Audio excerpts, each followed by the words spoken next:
Hello and welcome to BYJU'S Exam Prep IAS. The big news for today is that the election for the President of India's post is just around the corner. And that is why today we will be discussing about how exactly is the President of India elected, who all vote in the election of the President of India, and how is it that we decide the voting value of MPs and MLAs. But before we do that, an important announcement. BYJU'S Exam Prep IAS is bringing to you the UPSC Mains 2020 program, specially designed to ensure that you get the best inputs on answer writing practices. Now, this program will involve discussion of a lot of important topics from each and every subject with a special focus on answer writing techniques. In this session, we will be covering each and every subject of the UPSC Civil Services Examinations. Do remember, this series is free of cost and it will be live on the BYJU'S Exam Prep app. It starts on the 13th of June. The first two sessions, that is on 13th and 14th, would be on our YouTube channel as well. But after that, all the other sessions will be only exclusively on the BYJU'S Exam Prep app. This series will go on every single day till the beginning of the mains examination. The sessions will be at 7:30 p.m. till 9:30 p.m. with extensive revision and answer writing practice. So do join that. And also, if you have not downloaded it till now, do download the BYJU'S Exam Prep app. This is an absolutely free program to take part in big numbers. Now let's come back to the topic of the day, that is the presidential election.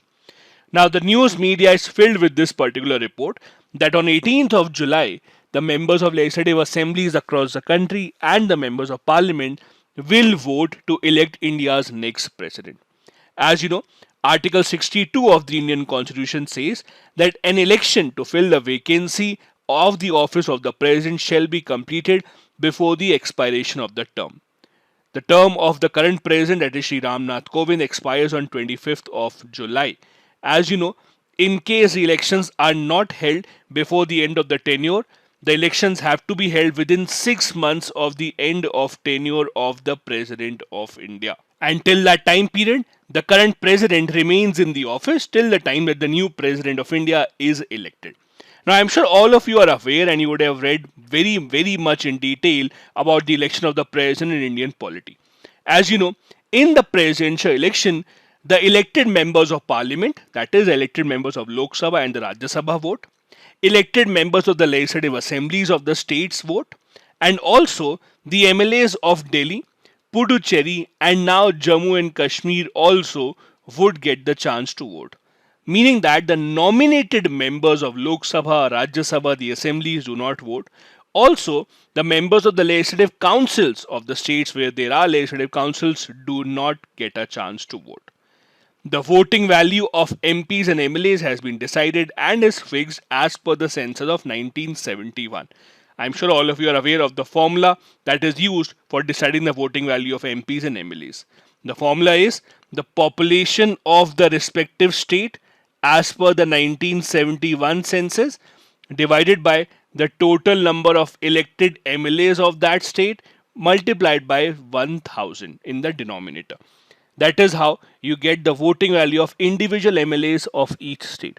As the formula suggests, higher the population of the state, more is the voting value of MLAs of that state. That is why if a MLA from UP votes, his voting value is 208, while an MLA from Sikkim only has a voting value of 7. That is why it is extremely significant as to which political party has more members of legislative assembly in states with higher population such as UP, Maharashtra, Madhya Pradesh, Rajasthan, etc. Also, every member of parliament, irrespective of whichever state he or she comes from, has the same voting value. Till the last presidential election, that voting value was 708. But now, the Election Commission of India has announced that we are rounding it off to 700. So from this presidential election onwards, the voting value of each member of parliament, irrespective of whichever state he or she represents, will be 700. So a member of parliament from Sikkim or a member of parliament from UP would all have the same voting value.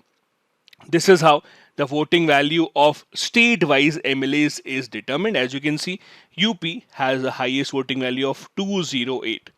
Then we have other states with higher voting values such as Tamil Nadu 176, Jharkhand also we have at 176, Maharashtra 175 also has a very high voting value for their MLAs.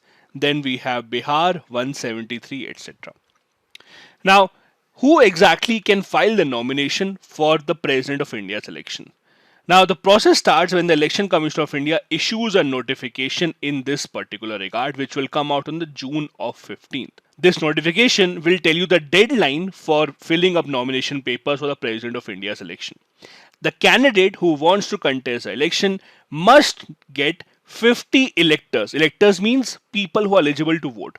50 electors must sign on the nomination paper as proposers, and other 50 electors must sign as seconders. So these 50 can be elected MPs or elected MLAs of any state across the country.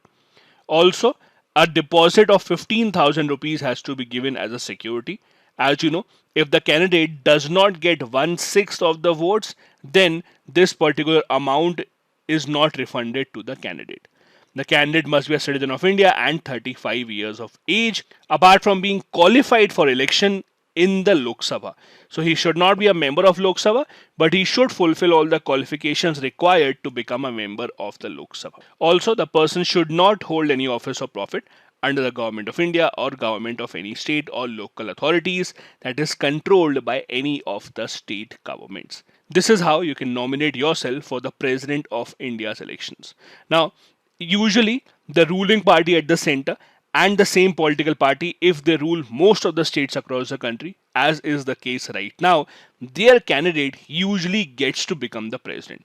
So in usual cases, it is very clear whose candidate will win. That is why in most cases, you know for sure even before the election begins who will become the president of the country. There are some other pointers that you need to understand and remember about the election of the President of India. That is, the Election Commission of India is the authority that is responsible for conducting the election for the President of India.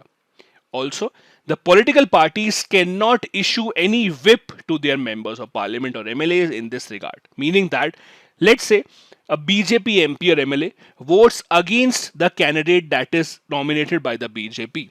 Then anti-defection law will not apply. The whip, that is a party's direction to vote for a particular candidate, will not apply here.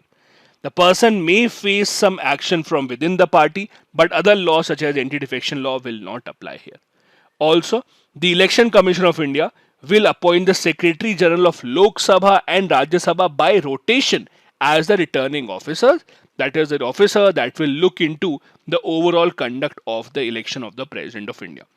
As you would also know, if there is any dispute in the President of India's election, the appeal lies only and only with the Supreme Court of India, and the decision taken by the Supreme Court of India is final in this regard. This is everything that you needed to know about the election of the President of India. Thank you so much for watching the big news.